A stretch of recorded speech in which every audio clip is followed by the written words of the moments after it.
place, que Dieu vous bénisse richement. Nous sommes toujours, n'est-ce pas, dans la joie de venir dans la maison du Seigneur. Non pas parce que nous le disons, parce qu'il y a des aînés qui ont témoigné vraiment, ils étaient dans la joie lorsqu'on leur disait d'aller dans la maison du Seigneur.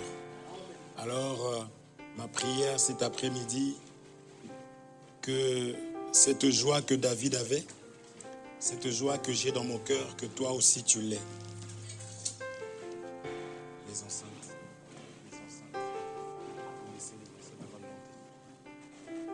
Amen. Que Dieu vous bénisse richement. La Bible déclare qu'il n'y a rien de nouveau sous le soleil. Tout ce que nous vivons, tout ce que nous connaissons et ce que nous allons connaître, c'est des choses qui sont déjà passées. Il n'y a pas de nouvelle crise. Il n'y aura pas un nouveau peuple, du moins. Ça sera toujours la même chose. Il y a eu des personnes qui avaient vécu la crise telle que les Écritures me déclarent que il y en a même qui ont mangé leurs enfants. Tellement qu'il n'y avait rien à manger. Est-ce qu'on se comprend? C'est dur. Mais c'est pour que nous puissions... Parce que la Bible dit que ces choses ont été écrites pour nous instruire. Pour pas que je me mette à me plaindre. Pour pas que je me dise cette fois-ci c'est fini pour moi. Je pense que c'est la crise la plus meurtrière ou autre. Ce n'est pas ça. C'est faux. Amen. C'est pour cela qu'en tant qu'enfant de Dieu, nous sommes toujours dans la joie. L'Écriture déclare qu'un chien vivant vaut mieux qu'un lion mort. Tant que tu vis, il y a encore de l'espoir. Il y a encore de l'espérance. Vous êtes là?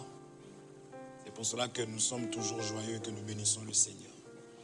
Et je suis encore plus dans la joie parce que je sais vraiment qu'à l'heure actuelle, il y a des personnes qui sont en train de faire vraiment toutes les choses qui énervent Dieu. Mais Dieu nous a fait grâce à toi et à moi d'être dans sa présence. L'Écriture déclare qu'il est doux et agréable pour les frères de demeurer ensemble. Parce que c'est là que Dieu déverse sa bénédiction. Et ces bénédictions ne se font, c'est ça, suivre d'aucun chagrin. Amen. Oui, quand Dieu nous bénit réellement, même s'il y a des difficultés, le Seigneur va nous donner les moyens, la sagesse et l'intelligence pour qu'on arrive à s'en sortir. Est-ce qu'on se comprend? Lorsque Dieu donne, d'ailleurs je crois que tout ce que nous avons, c'est Dieu qui nous a donné. Le Seigneur lui-même a mis en place les moyens. C'est comme un concessionnaire. Lorsqu'il fait sa voiture, il prévoit l'entretien. N'est-ce pas? Il y a des personnes qui garantissent même 5 ans maintenant, 7 ans maintenant. Parce qu'ils savent qu'à un moment donné, la voiture va avoir besoin, n'est-ce pas, de la restauration, de la réparation. C'est pour cela qu'en tant qu'enfant de Dieu, quel que soit notre état, nous retournons toujours vers le Seigneur parce que c'est lui qui nous a créés. Quel que soit ce qu'il manque en moi, ce qu'il n'y a pas, lui a la capacité de semer cela dans mon cœur. C'est comme cela que nous chantions tout à l'heure, Adonai est le Dieu créateur. C'est lui qui a dit, et ces choses qui existent par Dieu. Et c'est ma vie maintenant se trouve entre ses mains. Il donnera la forme convenable. Et il est celui qui aime bien confondre, n'est-ce pas, les sages de ce monde. C'est-à-dire qu'on te demande, tu as quoi sur toi? Je n'ai pas bac plus tel. Et lui, il va te mettre dans un poste qui va te permettre, toi, de gérer les bacs plus tel. C'est pour cela qu'il faut aimer la sagesse de Dieu, il faut aimer la parole. Est-ce qu'on se comprend? C'est pour cela que nous ne sommes jamais inquiets, mais nous sommes confiants. Et quand bien même l'inquiétude monte dans mon cœur, je dis, Seigneur, fais-moi grâce, aide-moi. Je ne dois pas m'inquiéter parce que je sais que tu es là. Et il est Emmanuel. Quel que soit ce que tu peux manquer, bien-aimé, va vers le Seigneur, dis-lui, Seigneur, Père, je manque la paix. Quel que soit ce que tu manques. C'est pourquoi la Bible dit que ce n'est pas en multipliant des vaines paroles que nous serons exaucés. Mais c'est tout simplement parce qu'il connaît d'abord nos cœurs. C'est pour ça que ce qu'il y a dans ton cœur là, il a besoin de t'entendre lui dire. Seigneur, j'en peux plus, je vais abandonner. Dis-lui. Seigneur, j'arrive à bout, je n'en peux plus. Dis-lui. Seigneur, je sens que je m'éloigne de toi. Dis-lui. Seigneur, je me suis déjà éloigné depuis longtemps, mais je sais qu'il n'y a que toi qui puisses me ramener. C'est comme cela qu'on disait que l'église, on appelle ça l'hôpital. c'est là où il y a le médecin. S'il y a un endroit où tu peux aller après avoir péché, c'est à l'église. Repens-toi, mais ne fuis pas l'église parce que c'est l'hôpital. Est-ce qu'on se comprend? Est-ce qu'on se comprend? Je ne dis pas qu'il faut vivre dans le péché, mais j'explique seulement que Dieu est notre Père. Plusieurs écritures en parlent. Il y avait le fils prodigue qui avait pris ses biens, il est parti. Il a usé ses biens avec les prostituées. Il a fait ce qu'il avait envie de faire. Lorsque la famine est arrivée, lorsque les difficultés sont arrivées, comme il était fils de la maison, il a fait demi-tour. Il a dit, je retourne dans la maison de mon père. Parce que lui seul sait avoir pitié. Et il est retourné vers son père et le père l'a récupéré. Amen. Toi et moi, nous sommes des enfants de Dieu. Quel que soit ce que nous pouvons traverser, il faut plier genoux et retourner vers le Père. Il est rempli de compassion. Amen. Et il est le Tout-Puissant, il peut tout faire. Que Dieu vous bénisse richement. Alors nous sommes en train de parler de la mort de Jésus-Christ. Nous sommes déjà en train de chuter, nous tendons vers la fin. On a pris vraiment un temps pour pouvoir expliquer encore une fois de plus la raison de la mort de Jésus-Christ. Alors on avait touché plusieurs sous-points. On appelle ça comme ça. Ça se dit sous-point ou sous-thème? Frère Jonathan, j'ai besoin de toi. Tu t'éloignes de moi comme ça de plus en plus. Hein? Que Dieu vous bénisse.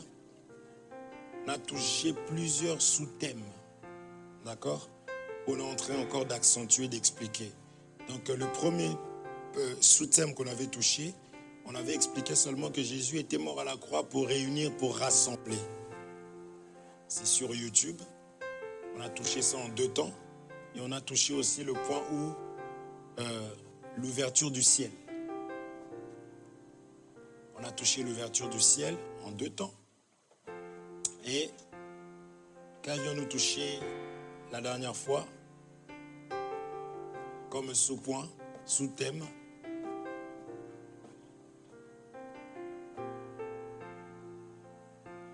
Merci mon frère. La respiration. La respiration.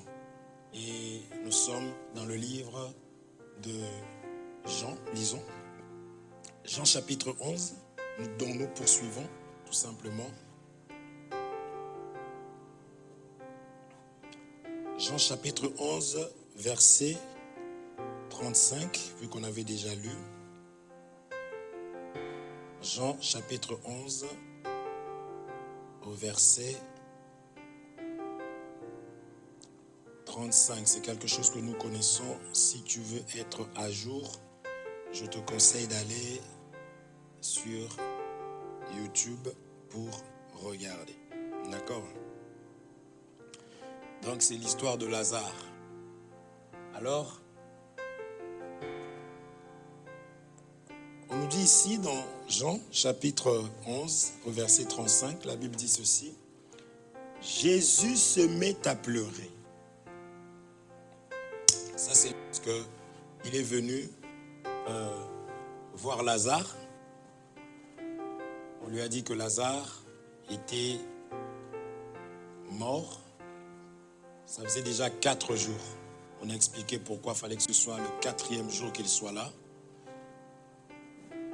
Et maintenant, lorsqu'il arrive, on nous dit Jésus pleura.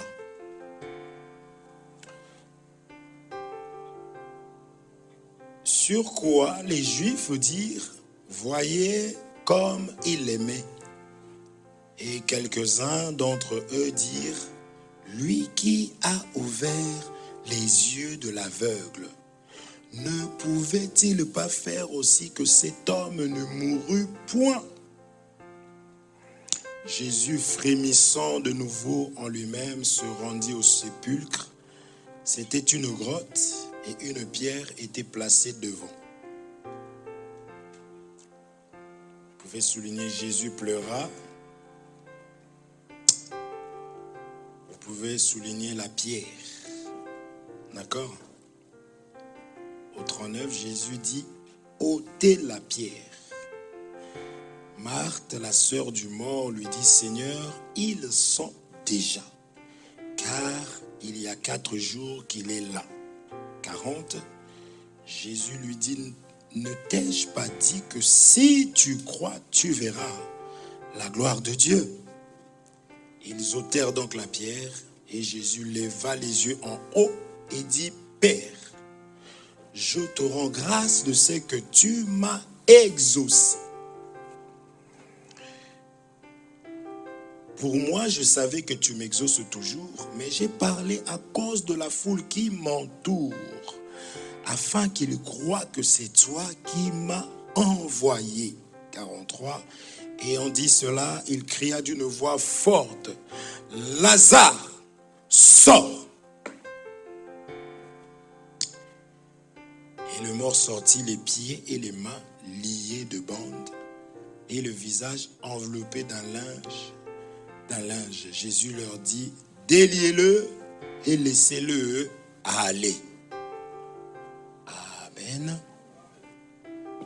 Donc on avait vu Lazare, on ne reviendra pas en arrière, on a vu plusieurs choses sur Lazare d'une manière doctrinale. Mais si nous voulons évoluer, donc on avait expliqué que la grâce est arrivée à la croix. C'est même ce que nous allons encore voir. C'est à la croix qu'on nous dit tout est accompli. C'est à la croix que Jésus-Christ s'est rendu faible afin de sauver. Alors, là, nous allons toucher un sous-thème que nous avons appelé la vie, la mort, virgule, double nature. La vie, la mort, double nature. Amen. Nous devons réellement, par la grâce, parce que nous n'étudions pas la vie des hommes, c'est la vie de Jésus que nous étudions. Parce que lorsque nous comprenons, nous avons la vie. Parce que le salut se trouve dans l'enseignement. Même ta vie, pour que ta vie change, quel que soit où on a mis ta vie, quelles que soient les paroles qui ont été déclarées dans ta vie, en présence de Jésus-Christ, les paroles tombent. Est-ce qu'on se comprend? Lazare, Jésus était loin. Lorsque Jésus arrive, on a dit déliez-le. Est-ce qu'on se comprend? C'est la raison pour laquelle un enfant de Dieu aime être exposé. Tu vois, de la même manière que tu aimes le soleil. Quand le soleil sort, on sort nos plus beaux vêtements qu'on ne pouvait pas porter pendant l'hiver. L'hiver, il neige, tu marches un peu comme ça, tu peux glisser, il faut porter un manteau. Mais quand le soleil sort, tout le monde a envie d'aller au soleil. Quand on écrit, je ne sais pas si vous avez déjà vu des billets, à moins que tu aies envie d'aller faire du ski. Lorsqu'on vend les billets, on met le soleil. N'est-ce pas? C'est pour nous expliquer que le soleil attire. Le soleil fait du bien au corps, c'est démontré. Il y a de la vitamine D. C'est ça? C'est D, non, le soleil? Vitamine D ou C? Il faut me répondre, je vous pose la question quand même. Je ne connais pas, je suis congolais. Il y a de la vitamine D. Et dans les pays où il ne fait pas chaud, on leur donne des vitamines D. De la vitamine D. En complément parce que ces personnes se retrouvent faibles. Bien aimé, la nature comme elle est là, elle nous parle de la parole, elle nous parle de Jésus-Christ. Or, c'est lui le soleil de justice. Vous comprenez? Une personne qui est enveloppée de la parole, c'est une personne joyeuse. Même son visage éclate de lumière. Vous comprenez? Eh oui. C'est ça les chrétiens, parce qu'ils ont cette espérance-là au Seigneur, qu'il va opérer, il va agir. Même quand on me fait des reproches, d'ailleurs je les prends avec joie parce que je sais que de toute façon je suis entre les mains du potier. C'est pour ça que nous reconnaissons facilement nos erreurs. Nous n'avons jamais eu la prétention de dire que nous sommes parfaits. Si tu te dis ça, quand on va te reprocher, tu trouveras toujours des excuses et des raisons. Mais de lors où tu sais que tu es un homme faible, faillible, tu vas accepter ce qu'on est en train de te dire. Et si tu sais que Jésus est avec toi, c'est lui l'ouvrier par excellence, c'est lui qui sait travailler la vie d'une personne. On l'appelle le sage architecte, celui qui ramasse ce que les hommes ont rejeté. c'est que les hommes ont méprisé. Et lorsqu'il prend ça entre ses mains, quand je dis ses mains, tu comprends que c'est la loi et la grâce, c'est l'enseignement, il va bien nettoyer, bien façonner. Les gens vont venir payer pour te voir. Est-ce qu'on se comprend? C'est le sage architecte. C'est pour cela que lorsque Jésus arrive, il faut impérativement qu'il y ait la solution. Mon frère, ma soeur, la présence de la parole dans nos vies apporte la solution à tout. Parce que la Bible dit tout est accompli. C'est l'enseignement. C'est pourquoi on ne sait rien faire d'autre que enseigner. Enseigner, enseigner. Même quand on joue au ballon avec mes frères là. Enseignement. Tu as vu ça? Des fois on parle même de la... C'est l'enseignement qui fait que tu sois ce que tu es. C'est l'enseignement qui t'avait pris quelque part, qui a fait que tu arrives à là. C'est l'enseignement qui t'a gardé quand tu étais dans le ventre de ta maman. Il y a des écritures. C'est l'enseignement qui va te ramener là où tu veux y aller. C'est ça nous disons que j'irai. Vous comprenez? Non pas en comptant sur nous, mais je compte sur le Seigneur. Je compte sur la parole. David, il arrive comme ça où les gens ont peur de Goliath. Tout le monde, même son frère l'attaque d'ailleurs. Ça, dans la famille, il faut qu'il y ait des gens comme ça. Il a peur, il ne bouge pas. Hein. Mais toi, tu arrives, il dit, mais je connais l'orgueil de ton cœur là. Qu'est-ce que tu fais? Où as-tu laissé? David venait pour cogner Goliath bien comme il fallait. Vous comprenez? Et quand David arrive devant Goliath, il dit, toi tu viens vers moi, moi je viens vers toi au nom de l'Éternel. C'est-à-dire que notre force, c'est la parole de Dieu. C'est parce que Jésus est là que je parle, pas avec arrogance, mais je parle parce que je crois, parce que je m'appuie à lui, parce que j'ai la foi dans mon cœur. Parce qu'une personne comme moi, qu'est-ce que je peux faire? Est-ce qu'on se suit? Ça, même là où on te dit que tu n'arriveras pas, si tu as Jésus en toi, qu'est-ce que Jésus ne peut pas faire? Tout ce qui existe, la Bible dit que tout ce qui existe, cela a été créé par lui et pour lui. Sois encouragé et relève-toi. Est-ce qu'on se comprend? Et Dieu ne nous a pas créés pour finir comme tu penses que tu vas finir là. Non, c'est faux. Paul lui dit, illumine les yeux. Je prie pour que Dieu illumine les yeux de vos cœurs. Parce que dans le cœur, il y a des yeux, mes frères. Parce que ces yeux ici, si tu regardes, ces yeux trompent. Tu te mets devant une glace, tu te regardes toi-même, tu pleures. Parce que tu t'es regardé avec les yeux physiques. Mais si tu regardes avec les yeux du cœur, ça change. Donc, la présence de Jésus-Christ dans cet endroit ne pouvait que être le 4e jour comme on avait pu le voir. Je ne vais plus retourner. Vous comprenez? Mais sachez seulement que le 4e, avant d'aller là-bas, il faut qu'on explique ce Lazare aujourd'hui. Parce que nous parlons d'un homme qui n'est plus. Même s'il était revenu à la vie, nous croyons qu'il était mort encore par la suite, n'est-ce pas?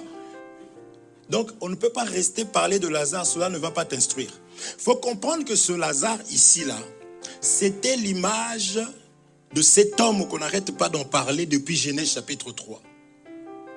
On avait vu ça. C'est-à-dire, c'était Adam. C'était Adam. Or, qui dit Adam? Adam, c'est l'humanité. Est-ce que vous me suivez? Adam, c'est l'humanité. C'est-à-dire que l'humanité était morte en Adam.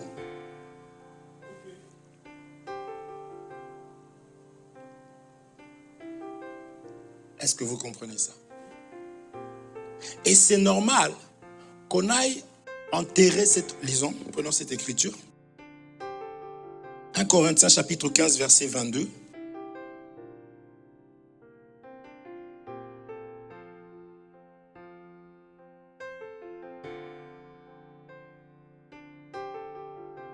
Je lis au nom de Jésus-Christ.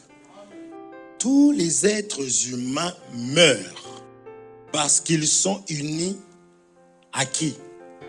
À Adam. De même, tous vont recevoir la vie parce qu'ils sont unis au Christ. Parce que la Bible dit qu'il y a le premier Adam et il y a le second et dernier Adam. Or, le premier Adam a ramené la mort, a ramené l'humanité dans la mort. En péchant, il a ramené l'humanité dans la mort. Maintenant, Jésus-Christ a obéi et en Jésus, nous ressuscitons, nous avons maintenant la vie. Vous suivez?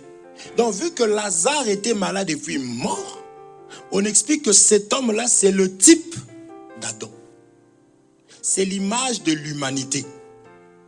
Il faut savoir que ce monde, tel qu'on regarde ça là, si on demande à une personne qui est enseignée, c'est quoi ça? La personne va te dire que c'est un tombeau. Je ne vais pas vous choquer. C'est un tombeau. C'est pourquoi lorsque Jésus regardait vraiment les pharisiens, il disait tombeau blanchi. En d'autres termes, celui qui n'a pas donné sa vie à Jésus, cette personne ne reçoit pas la vie. Cette personne reste morte. Ce n'est pas moi qui le dis. Genèse chapitre 3, au 18e ou 19e verset, lisons. Genèse 3, 19, 18, 10, 16, 17 par là. Je crois que c'est 19. Ok, c'est ici. Regardez. Maintenant, on parle d'Adam. Je suis en train de vous expliquer, de faire le parallélisme entre Adam et Lazare. D'accord? C'est à la sueur de ton visage que tu mangeras du pain jusqu'à ce que tu retournes où? Dans la terre. D'où tu as été pris, car tu es poussière, et tu retourneras dans la poussière. Or, on avait dit à cet homme ici, le jour où tu mangeras, tu en mangeras, tu mourras. Or, quand une personne meurt, qu'est-ce qu'on fait? On l'enterre. Où? Dans la terre. Amen. C'est pour cela qu'ici, Jésus lui-même est en train d'enterrer Adam.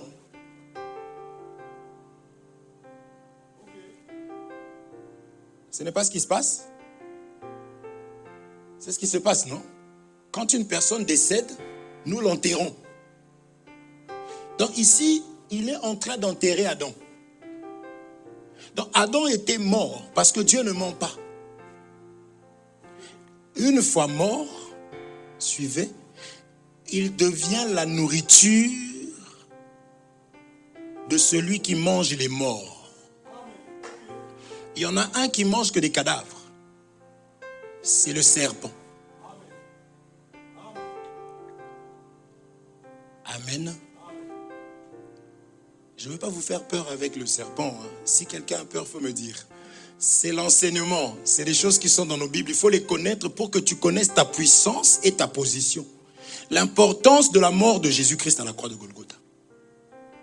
Et c'est que cela a fait de nous aujourd'hui. Donc, il y en a un, lui, ne mange que des cadavres. Il n'a pas la, comment dirais-je, on lui a interdit. C'est-à-dire, il n'a pas l'appétit de manger ce qui est vivant. Or, ce qui est vivant, c'est ce qui a de l'eau. Lui ne mange que la poussière sans eau. Ça, on dit, celui qui n'a pas encore reçu Jésus comme Seigneur et Sauveur, celui-là ne peut pas prétendre avoir la vie, ne peut même pas prétendre louer parce que c'est un Dieu de vivant. Que tous ceux qui respirent louent, glorifient l'Éternel. Or, la respiration, c'est Jésus dans l'homme. C'est ça le souffle de vie. Est-ce qu'on se comprend? Donc, Adam mort, Lazare mort, on dit qu'il commençait déjà à sentir. C'est ça l'humanité. C'est nous qui étions morts.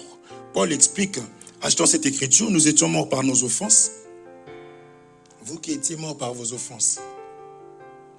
Nous qui étions morts par nos offenses. Cherchez-moi cette écriture, s'il vous plaît, mes frères. Je veux qu'on lise tout ça. Éphésiens, chapitre 2, au verset 5.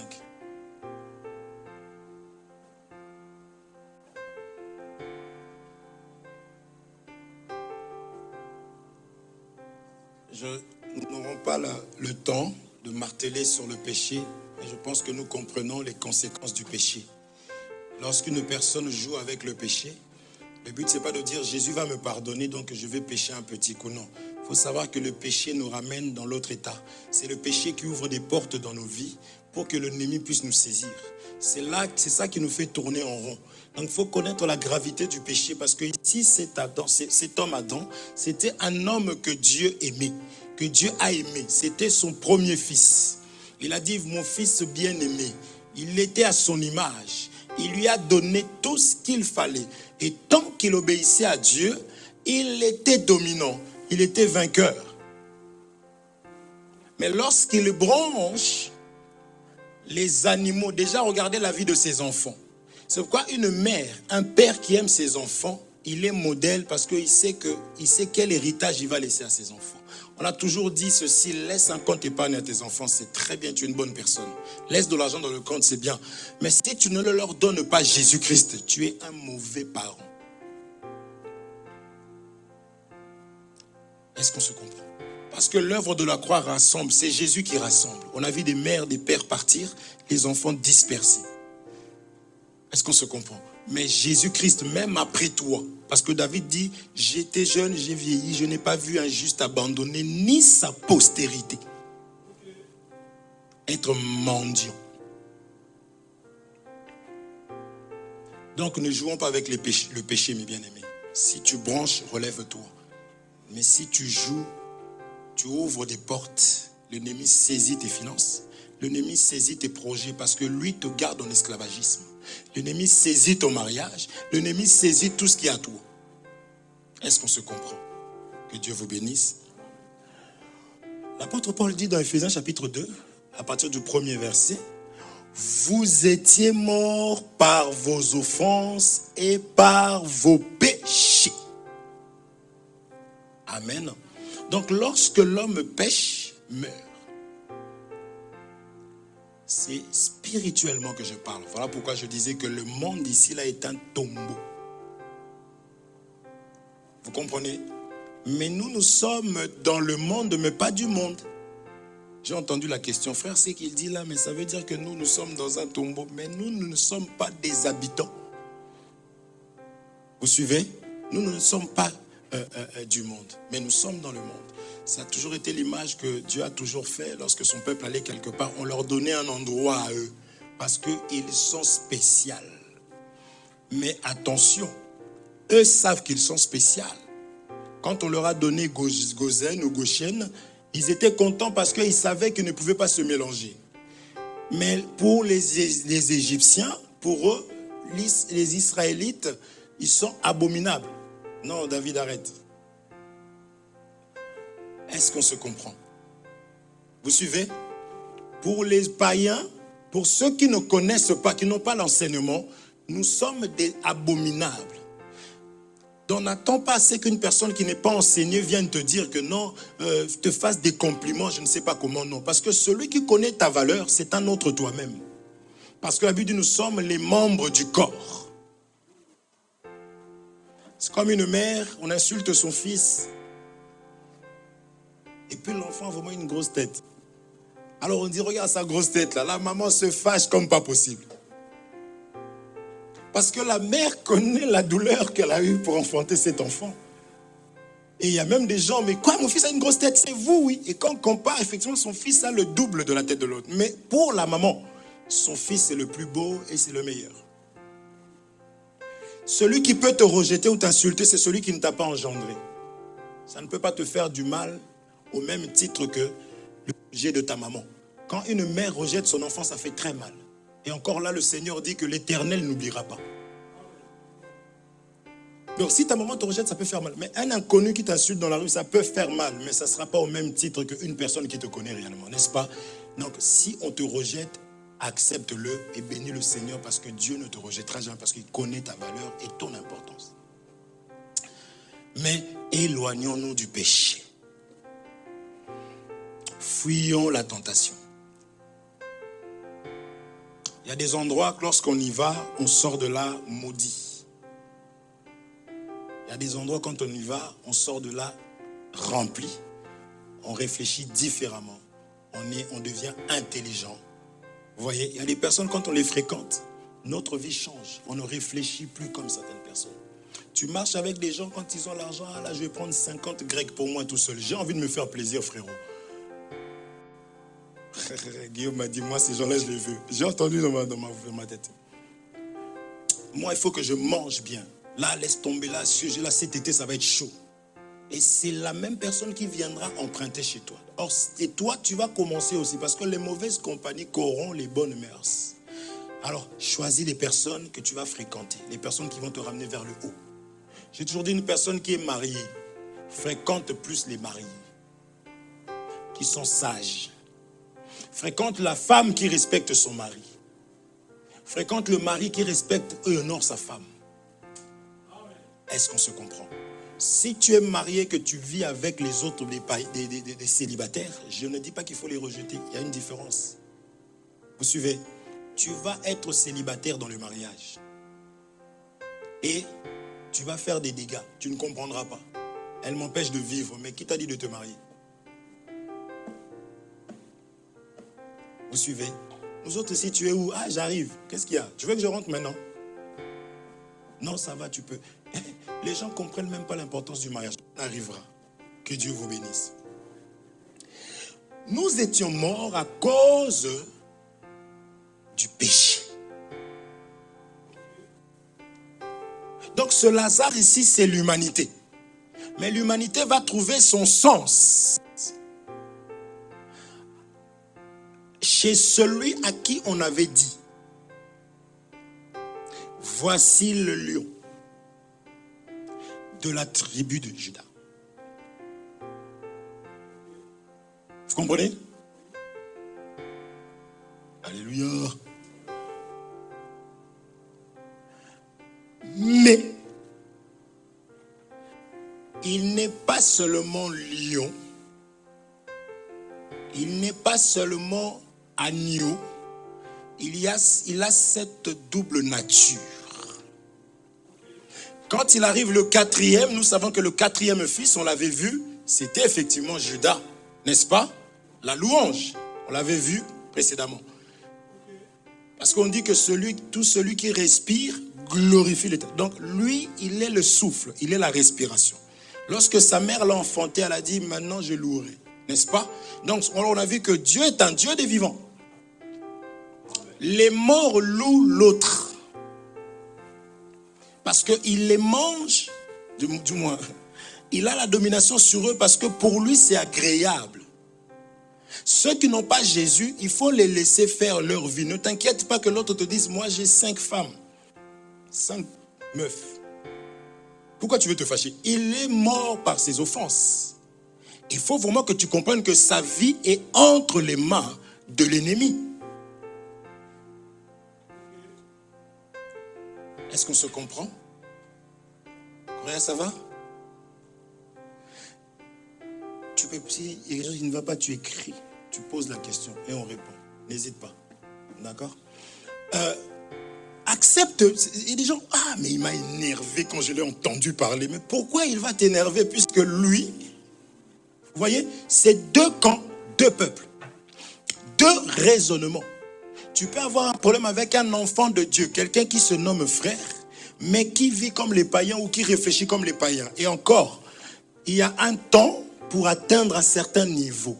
Une personne qui arrive à l'église, ça fait 6 mois, 3 mois, 4 mois, et la personne, elle est rarement là, elle écoute, elle comprend rarement la parole. Ne manifestez pas, comment je pourrais dire ça? N'ayez pas cette rigueur-là envers cette personne-là, puisque on a vu que quand un enfant vient au monde, il faut du temps pour que l'enfant puisse grandir.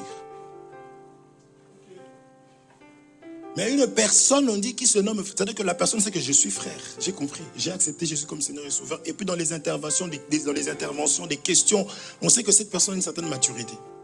On voit certaines choses, on s'approche avec douceur. Mon bien-aimé. Parce que, en fait, Jésus est venu pour libérer. C'est ça qu'on a vu là-bas, Lazare. On arrive, hein.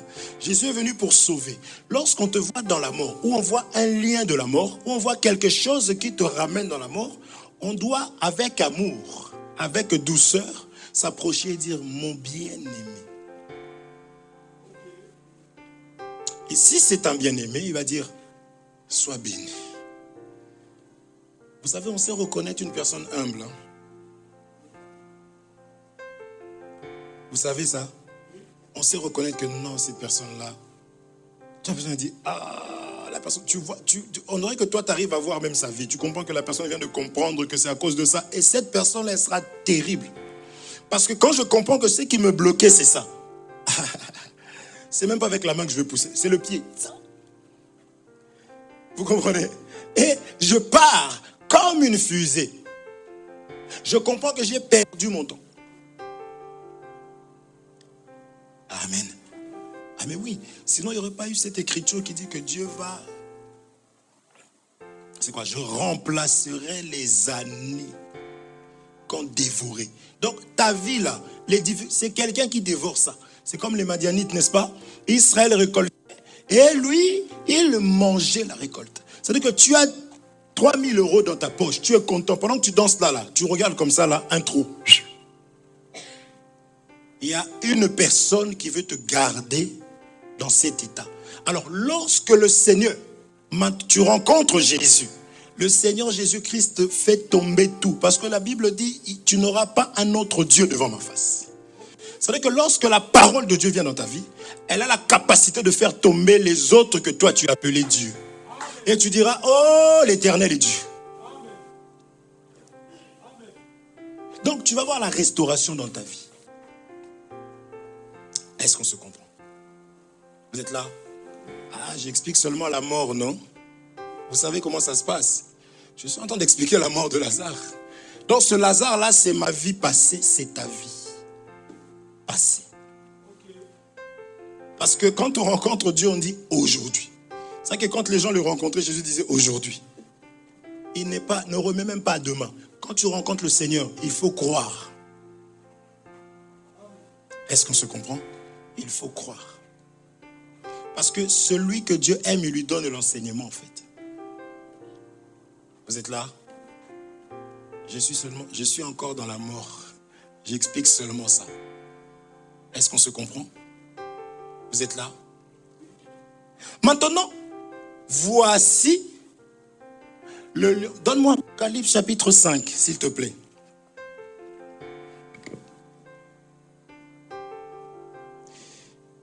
J'explique le Judas. Ah, Seigneur mon Dieu, mon roi. Aurais-je le temps?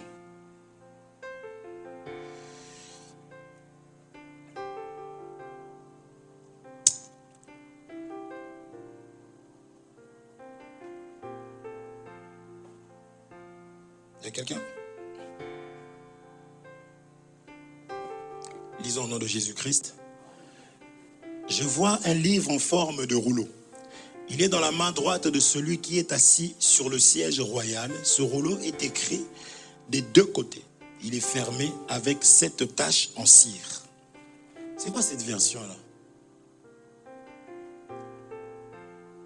Donc, c'est ce qu'on appelle un livre scellé. Ok? Vous connaissez, non? Ça, c'est le langage que nous connaissons. Puis, je vis dans la main droite de celui qui était assis sur le trône un livre écrit en dedans et en dehors. C'est le des 7 sceaux. Tu ne peux même pas passer pour ça expliquer. Quand on écrit la parole de Dieu, on écrit dedans d'abord et on voit l'écrit à l'extérieur. Ce que je veux dire, c'est quoi? C'est que Dieu n'est pas le Dieu qui regarde seulement au cœur. Non. Quand il donne la parole vient laver la coupe à l'intérieur et nous voyons la propreté de l'intérieur à l'extérieur. Donc je ne m'habille pas n'importe comment sous prétexte que Dieu regarde le cœur. C'est faux. Est-ce que vous êtes ensemble? On est ensemble? C'est quand on dit le livre là, on avait écrit au dedans et dehors. Vous êtes là? Je suis le temple du Saint-Esprit. Une maison qui est sale à l'extérieur, je ne rentrerai pas à l'intérieur. Parce que je sais que telle qu'elle est à l'extérieur, elle est pareille à l'intérieur. Comprenons le langage. Vous suivez ça? Donc, un enfant de Dieu, on sait qu'il est déjà quand on voit à l'extérieur.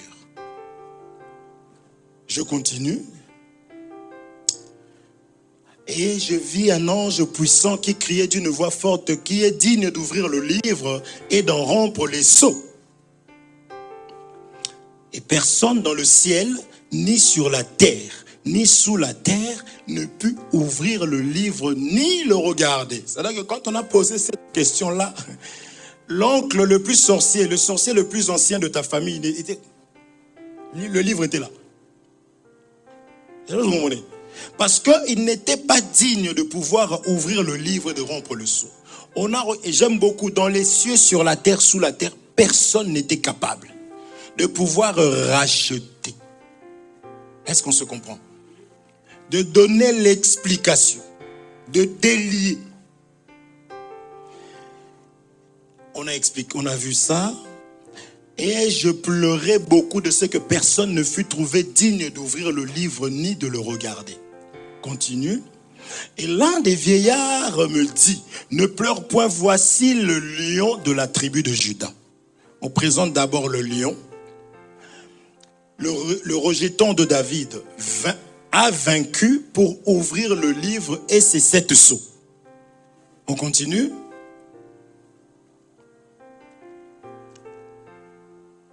Et je vis au milieu du trône et des 4 êtres vivants et au milieu des vieillards un agneau qui était là comme immolé.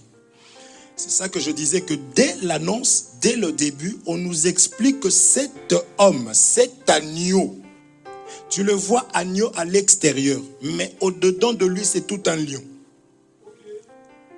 Tu vois le lion à l'extérieur, au-dedans de lui, c'est l'agneau. C'est ce qu'on vous avait expliqué, que dans le temps de la loi était grande, mais la grâce était petite, elle était là. Dans le temps de la grâce est grande, mais la loi reste aussi petite. Vous comprenez? C'est important. Ça fait combien de temps, Féfé, s'il te plaît? Combien? 48 minutes. 47. Que Dieu me fasse grâce. C'est là que mon combat commence. Jésus, quand il marche, la parole de Dieu telle qu'elle est là, c'est tout un feu, c'est aussi de l'eau. La parole de Dieu est puissante pour détruire comme pour bâtir et construire. Je suis en train d'avancer pour expliquer le lion. C'est pour ça qu'il disait que je suis dans le Père et le Père est en moi. Le lion, c'est le Père. L'agneau, c'est Jésus qui est au service. Les êtres vivants ont vu le lion, mais lorsque Jean lui regarde, il voit lui au milieu un agneau. Amen. Qu'est-ce que je veux dire par là? La parole de Dieu, elle est celle qui sauve. Elle sauve tout celui qui s'humilie. Mais elle détruit aussi celui qui résiste. Il a dit, je serai ton ange. Je marcherai au-devant de toi. Si tu obéis, voilà. Mais si tu désobéis, Dieu dit ça, cet ange-là, c'est lui qui va te détruire. C'est ce que Simeon est en train de dire. Il a dit, cet enfant sera pour plusieurs une occasion de chute. Et aussi, c'est lui qui va relever aussi plusieurs. C'est pour cela que lorsqu'il arrive, on dit Jésus pleura. Alléluia. Ça, c'est l'humilité, c'est la partie douceur de l'agneau. Est-ce qu'on se comprend? Mais lorsqu'il est en train de déclarer, il dit Lazare sort, il faut que vous compreniez que là, c'est tout un lion. Parce que cette pierre, je disais que s'il n'aurait pas pleuré, on n'aurait pas vu l'image de la faiblesse, Lazare n'aurait pas été sauvé. Amen. Parce que souvenez-vous, cette pierre ici, la pierre, c'est cette loi. C'est la loi. Parce que Paul, il dit, moi, la loi n'est pas mauvaise, mais j'ai connu le péché. Comment? Vous ne connaissez pas cette écriture? Si vous me donnez le temps, je veux bien lire, mais est-ce que vous n'allez pas vous plaindre à cause de votre temps? On connaît cette écriture ou pas?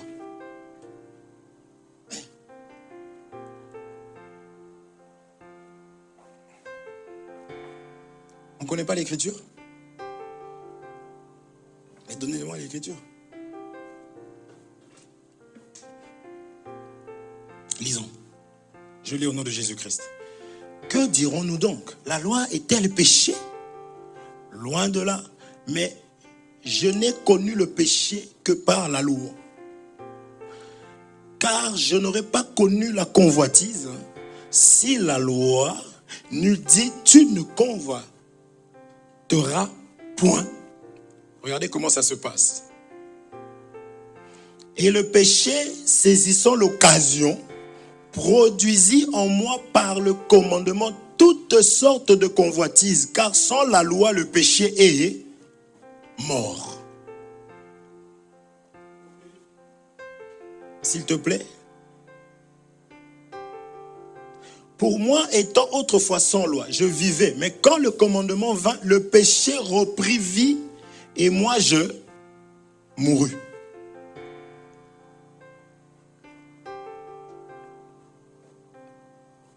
Vous comprenez ou pas? Non. Dites-moi, parce que quand vous faites les intellos, je vais poser la question. Vous avez compris ça? Anton, tu comprends? Tu es calme aujourd'hui, qu'est-ce qui se passe? On t'a embrouillé? Si on t'embrouille, tu dis. Hein? Tu sais comment ça se passe? On est trois. Que Dieu vous bénisse. Il fallait enlever la pierre. Est-ce qu'on se comprend? Mais avant, il fallait que Jésus pleure. Et les pleurs ici, là, parce que vous vous souvenez qu'à la croix, il avait pleuré. Vous comprenez? Il est en train d'intercéder. Parce que la Bible dit qu'à la croix, il a poussé des grands cris. Non? Mets-moi s'il te plaît, Matthieu chapitre 27, verset 50. Matthieu 27, 50. Lisons rapidement.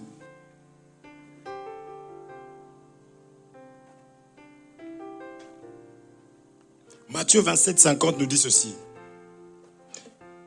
Et de nouveau, Jésus pousse un grand cri et il meurt. Est-ce qu'on se comprend? Mais c'est Paul qui est en train de bien nous expliquer. Donne-moi s'il te plaît, Hébreux chapitre 5, verset 6 au 7e verset.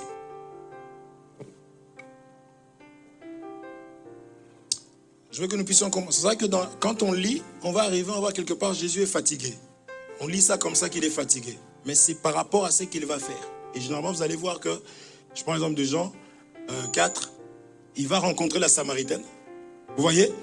Or, la Samaritaine avait une mauvaise vie. D'accord? Et vous allez voir qu'il va maintenant donner sa vie. Il faut qu'il meure pour sauver. Vous suivez? C'est pour cela que le souffle qu'il va donner à Lazare, il faut que lui meure. Non, David. Il ne va plus là-bas. On a parlé, elle a dit ça, la met mal à l'aise. Oui. Elle a intercédé. Elle dit, ça me dérange beaucoup quand il vient, après je rougis. Et là, je l'affiche encore. Regardez ce qui est écrit ici. Dieu a dit encore, tu es prêtre pour toujours. Notre version, sacrificateur. D'accord? Or, le sacrificateur, c'est celui qui plaide, c'est celui qui vient sanctifier le peuple. C'est celui qui prend, en d'autres termes, sur lui, le fardeau du peuple. C'est celui qui travaille au profit du peuple. C'est ça, Aaron, tout ça, le prêtre dans la parole. Amen. On dit que, comme il est dit encore ailleurs, tu es sacrificateur pour toujours, selon l'ordre de Melchisédek. Melchisédek, c'est une personne qui n'avait ni commencement. Il n'avait ni père ni mère. C'est quoi l'écriture? Elle-même, quand elle me demande, on dirait qu'elle m'agresse. Hébreux chapitre 5, au verset 7. C'est bon? Regardez, 6 au 7. Celui qui, dans les jours de sa chair, vous voyez maintenant Melchisédek là, celui qui n'a ni père ni mère, c'est ça Jésus, vous l'attribuez à Marie, je ne sais pas pourquoi. Celui qui, dans les jours de sa chair, ayant présenté avec de grands cris, regardez, et avec larmes, des prières et des supplications, à celui qui pouvait le sauver de la mort, ayant été exaucé à cause de sa piété. Donc quand Jésus vient, on dit que Jésus pleura. Ceux qui étaient autour, ils ont dit, regardez comment il aimait. Mais bien aimé, il faut aimer le Seigneur quand on a l'explication à la parole. Il y aura toujours la contradiction. Donc d'autres là, qui n'avaient pas compris, ils ont dit, oh, comment il aimait Lazare vraiment. Mais celui qui a fait telle chose ne pouvait pas empêcher que Lazare ne puisse pas mourir. Or l'humanité, même quand Lazare parlait, on sait que Lazare était mort à cause. S'il y a un temps où Adam a obéi, a marché bien comme il fallait, c'était un temps. Mais à un moment donné, Adam a péché.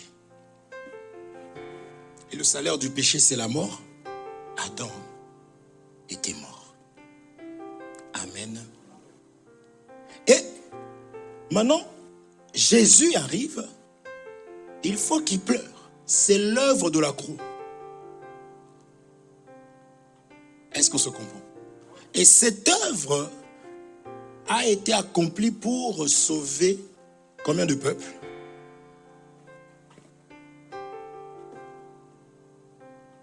Qui a dit 4? Un frère qui me fait ça et un autre qui me fait ça. Qu'est-ce que je fais? Je suis celui qui fait ça ou celui qui fait ça? Les rappeurs. Féfé a fait ça. C'était pour sauver 2 peuples. C'est ça, de 2, il en a fait que 1. Puisque l'œuvre de la croix, c'est quoi? Rassemblement. Mais c'est ce qui se passe. Il était à la croix, n'est-ce pas? Et il y avait qui à sa droite, qui à sa gauche? 2 brigands. Amen. Israël et les nations. Bien entendu, un avait la foi. Et l'autre, il l'insultait. Ça ne vous parle pas de quelque chose? Vous suivez? Il y en a vraiment qui ont rejeté Jésus, et gloire à Dieu. Mais il y en a qui ont manifesté la foi. Mais les 2 étaient des brigands. L'autre a eu ses problèmes à cause de la loi donnée aux autres. Ça l'a séparé. Mais les autres ont eu aussi des problèmes à cause de la loi qu'ils avaient reçue. Parce qu'ils n'ont pas pu la pratiquer. C'est comme un Jairus et puis la femme en perte de sang. On l'avait vu la fois dernière. Vous comprenez? Il y en avait qui avaient le fils. N'est-ce pas? Et ils n'ont pas pris soin. Et pendant la nuit, il y a une femme qui est venue, elle a pris le fils. Et au petit matin, il faut rendre le fils. Ça, c'est Salomon. L'autre là avait son fils, le fils est mort. Vous étiez mort par vos offenses. On n'avait pas de bonnes œuvres. Maintenant, le salut vient des Juifs. Donc la femme, elle a piqué le fils. Parce que l'Écriture dit celui qui a le fils a la vie. Vous ne voyez pas où je suis. Mais Zoom va vous expliquer ça. Caout. Vous comprenez? Je ne sais pas si on se comprend. C'est toujours... En fait, c'est Jésus-Christ qui apporte la vie. Que ce soit chez Israël. Voilà pourquoi il faudrait qu'il aille aussi là-bas. En fait, nul n'est sauvé sans la foi. Comme ils ont rejeté Jésus, ils doivent l'accepter. Mais heureusement qu'ils l'ont rejeté parce que c'est ça qui fait que nous l'avons aujourd'hui. Il leur a tourné le dos. La Bible dit ils sont Ichabod. La gloire est bannie parce qu'ils ont rejeté le Sauveur. Amen. C'est exactement ce que Caïn est en train de faire. Il est en train de rejeter son frère que Dieu avait agréé. Or, qui Dieu a agréé, c'est Jésus-Christ. Vous comprenez? C'est pour cela que il est important de comprendre ces choses. Donc, lorsqu'il arrive, il pleure. Ne dis pas, mais toi aussi, ah, Jésus, il aimait beaucoup. Hein. Seigneur, quand est-ce que tu vas pleurer pour moi aussi? Non. C'était, on explique, c'était l'intercession. Il pousse des grands cris pour faire quoi? Pour pouvoir donner vie. C'est la raison pour laquelle, généralement, c'est ça qu'on dit lever les mains. À la croix, il avait les mains levées, frère. Vous comprenez? C'était pour rassembler, réunir. C'est exactement ce qui s'est passé avec Moïse. Ces choses ont été annoncées. Le combat contre Amalek. Le temps, je cours. La Bible dit quoi? Quand Moïse a dit, moi je monte à la montagne et je lève les mains. Vous comprenez? Et quand Moïse avait les mains levées, le peuple était en train de bien. Ça, je vous dis qu'à la croix, c'était tout un combat. Ah, si Dieu permet, on verra. C'était tout un combat. Donc quand toi tu vois le lion, il faut savoir, quand tu vois l'agneau, il faut savoir que c'est une grâce qui t'a été faite. Mais pendant ce temps-là, à la croix, on dit là, il a livré publiquement au spectacle. Est-ce qu'on se comprend? Ah, ça va? Ah, mais je parle tout seul. Est-ce qu'on se comprend? Je veux que tu puisses comprendre. Donc, en tant qu'enfant de Dieu, tu as en toi cette double nature. Tu es agneau quand tu es avec tes frères. Mais tu es lion quand tu es face au péché. Tu dois avoir cette autorité-là de résister au mal. Est-ce qu'on se comprend? Sinon, trop agneau, à n'importe quel moment, on va te manger. L'agneau, c'est une bonne nourriture. La viande, elle est très tendre. Donc, face au péché, tu dois crier. Donc, Paul nous explique qu'il était, c'était tout, il y avait l'intercession, il y avait tout. On verra ça si le Seigneur nous permet de voir les comment on appelle ça? Les plaies en Égypte. C'est tout un combat. Donc il était en train de frapper leur Dieu. Le Dieu soleil. Vous suivez? Le Dieu rat. Est-ce qu'on se comprend? C'est important de comprendre ces choses-là, mes bien-aimés. C'était tout un combat. Mais l'amour du Seigneur fait que toi, tu vois le bon côté de l'agneau. Voilà pourquoi Jean, l'image de l'église, il a regardé, il a vu l'agneau comme immolé. Il est bon pour nous, mes frères. Il est merveilleux pour nous. Est-ce que vous comprenez ça? Il est bon pour nous. Jésus pleura. Il s'est fait faible. Il s'est humilié pour sauver. Ce Lazare-là, comme on a toujours dit, c'est toi et c'est moi. On était morts en Adam. Mais par la présence du Seigneur Jésus-Christ, le 4e jour, c'est la lumière qui a pris corps, qui est venue le jour de sa chair. Parce que c'est quelqu'un qui date. Voilà pourquoi il dit avant que Abraham fût. Je suis. Les gens se sont fâchés, les gens qui ne comprennent pas. Ils se sont fâchés, mais ce petit-là, mais qu'est-ce qu'il... Mais lui, il est né là, il n'y a pas longtemps. Et il l'était. Vous comprenez? Oui. Celui qui a agi, qui a travaillé, qui était la force des Samson, qui était la force de toutes ces personnes-là, c'était lui le bâton de Moïse là. Parce que c'est le bâton qui faisait des grandes choses. C'est Jésus qui fait des grandes choses. Il est tout.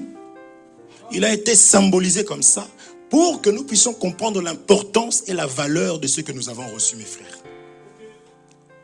Maintenant, permettez-moi de descendre un peu. Ça, je disais que tu es aussi, parce que tel qu'il est, tel que nous sommes. Donc, je ne peux pas être un enfant de Dieu qui embrasse tout. Je ne suis pas une poubelle spirituelle.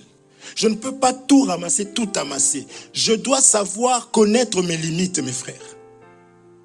Je ne prends pas tout parce que tout le monde prend. Je n'appelle pas tout comme tout le monde appelle. J'ai reçu le Saint-Esprit. J'ai reçu l'esprit de discernement. Je dois savoir si cela est bon ou pas pour moi. Je peux vous dire qu'il y a des personnes qui prient, des chrétiens qui vont à l'église, mais qui insultent leurs parents. Vous comprenez?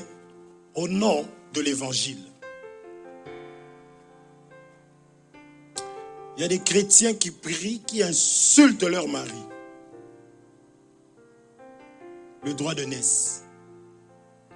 Il y a des maris qui insultent leurs femmes. Chrétiens, qui méprisent, qui minimisent leurs femmes.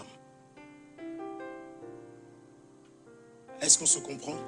L'amour que Jésus nous donne, la relation que j'ai avec le Seigneur, c'est la relation que j'ai avec ma femme physique. Est-ce qu'on se comprend? Ah, mais vous allez peut-être pas aimer, mais laissez-moi, s'il vous plaît. Il me reste 2 minutes de toute façon. La Bible dit, femmes, soyez soumises. Et ça fait mal aux gens. J'ai perdu toutes mes sœurs. De toute façon, il y a cette sortie aussi. Je peux sortir encore par là. Si on dit femme, soyez soumis. Oh non, frère, continue un peu. Pourquoi tu t'arrêtes? Frère, avance, alléluia, continue. Parce que vous attendez mari aimer vos femmes. Oui. Mais est-ce que c'est le mari qui t'a dit de lui être soumise? Non. C'est ton créateur qui a dit que tu dois être soumise à ton mari. Et même des mamans, oui, écoute, te laisse pas faire. Hein. Comment ça? Oh non, non, non, non, non, non, non. Oh non, non, non, non, tu n'es pas obligé de lui dire. Non, non, non. Lui, c'est ton mari, moi, je suis ta mère. Maman n'est peut-être pas enseignée. Vous comprenez ça? Il n'est pas bon que l'homme soit seul. Ici, ça s'applique. L'homme est fait par la chair et les os. Si on enlève les os de ton corps, lève-toi un peu qu'on regarde. Si on enlève la chair de tes os, marche un peu dans la rue qu'on t'accepte. Donc lorsque Dieu dit qu'il n'est pas bon que l'homme soit seul, cela parle aussi de ton... Si tu es marié, hein, vous comprenez ou pas? Tu ne peux pas être seul. Lorsque Dieu a créé, double nature, lorsque Dieu a créé, dans Genèse chapitre 1er au 27e verset, qu'est-ce que nous dit? Lisons ça vite fait. Aïe, aïe, aïe, aïe, aïe, aïe, aïe, aïe, aïe, aïe, aïe, aïe, aïe, aïe, aïe. Il y a la pression ici, là, grave. Elle est partie. Elle est partie, la dame derrière. Genèse chapitre 1er au verset 27. La Bible me dit ceci. Dieu créa l'homme à son image. Maintenant, regardez la suite. Il le créa à l'image de Dieu. Regardez. Il créa l'homme et la femme. Donc, lorsqu'on regarde Dieu, c'est pourquoi je vous parle de l'agneau et du lion. En Dieu, on voit l'homme et on voit la femme.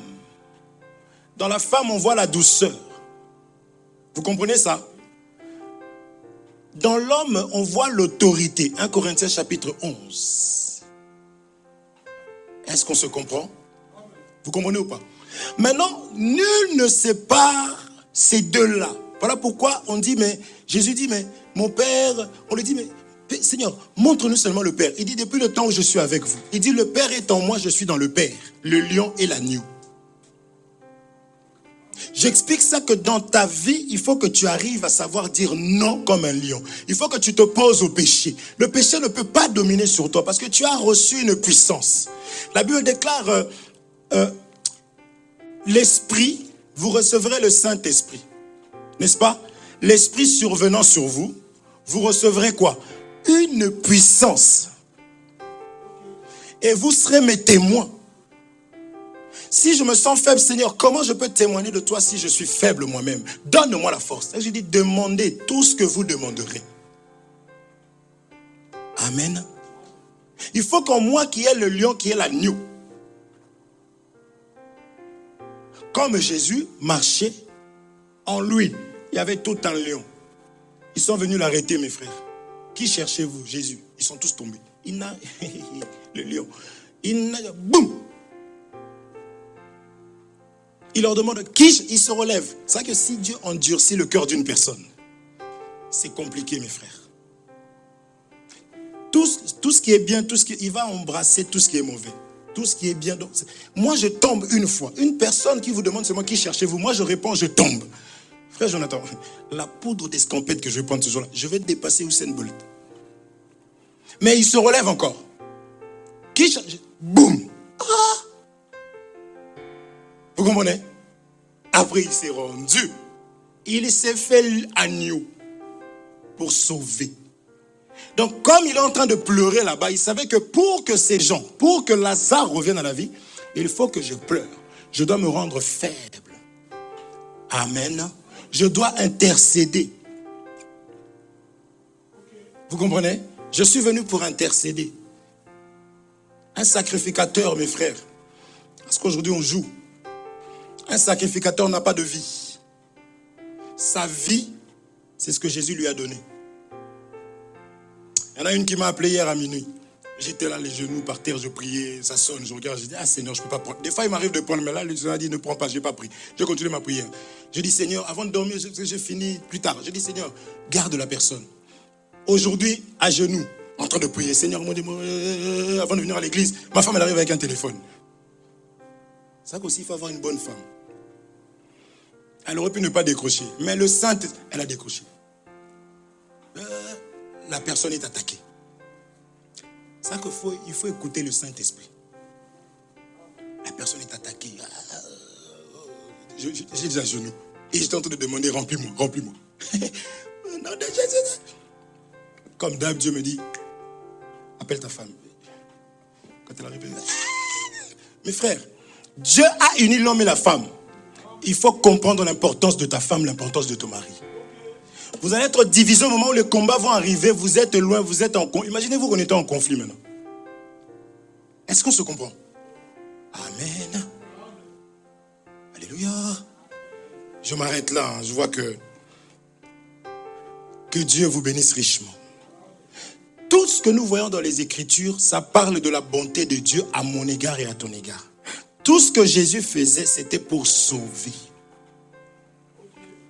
Donc son amour est tellement grand qu'il était capable de pouvoir endurcir le cœur d'une personne, de ce peuple-là, pour que toi tu sois sauvé et que je sois sauvé. Vous comprenez? Donc il n'y a rien qui soit impossible à notre Dieu. Toi, obéis à la parole. Monsieur dit, femme, soyez soumise. Ce n'est pas le mari. En quoi je vais me soumettre? Quand il rentre, jamais il lave la vaisselle. Vous voyez? D'ailleurs, c'est démontré que les hommes vivent plus longtemps. Oh, c'est les femmes. Mais bon, là, ce jour-là, tu es inspiré diaboliquement. Si les hommes vivent plus longtemps que les hommes. Parce que les hommes ne font pas le ménage. Et moi, je vais me soumettre à lui. Pourquoi? Regarde, je n'ai même pas de parfum. Mais toi, c'est lui qui t'a engendré. C'est l'homme qui t'a... C'est-à-dire, c'est l'homme qui a donné sa vie pour que tu deviennes enfant de Dieu. Ou c'est Dieu qui t'a dit, soumets-toi à ton mari.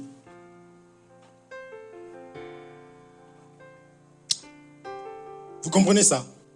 Frère, c'est pour ça qu'il faut choisir une bonne femme. Elle aura toujours des défauts.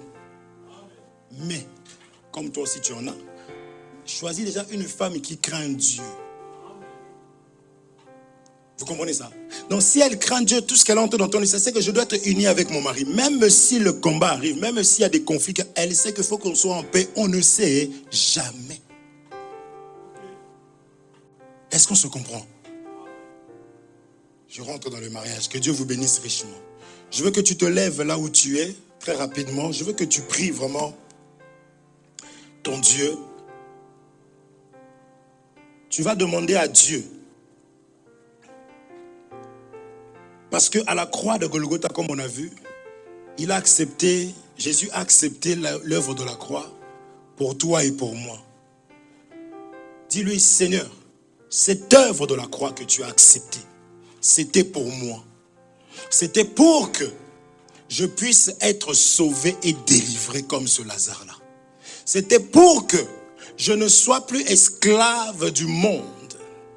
Car ce monde va disparaître. Tout ce que je vois, ça va disparaître. Et moi, je ne veux pas disparaître avec le monde. Mais je veux être avec toi. Ce jour-là, je veux être avec toi. Voilà pourquoi, demande-lui qu'il puisse toucher ton cœur. Qu'il puisse enlever dans ton cœur la fausseté. Dis-lui, parce que Dieu cherche l'intégrité du cœur. Pas les actes que les hommes voient. S'ils voient, ils vont... Non, Dieu veut que nous ayons d'abord crainte de lui, de sa parole.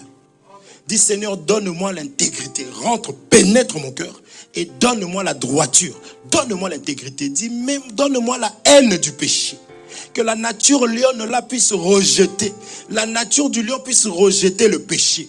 De moi-même, je n'arrive pas. Je prends des décisions, mais je retourne. Mais on m'a montré encore aujourd'hui que Lazare est revenu à la vie. Lazare qui était mort, il y avait une possibilité, même s'il sentait déjà. Mais toi, tu es le Dieu des cas impossibles. Pénètre mon cœur. Je veux que tu puisses ramener mon cœur dans la droiture. Élève ta voix, prie pour toi-même. Oh Dieu glorieux, élève ta voix. Élève ta voix, élève ta voix. Élève ta voix, tu parles à ton Père. Élève ta voix, tu parles à ton Père. Parle-lui, parle-lui, parle-lui. Oh Dieu de grâce, Seigneur mon Dieu, mon roi. Yahweh, je ne veux plus être faux. Je ne veux plus faire semblant. Seigneur, je ne veux plus faire quoi que ce soit pour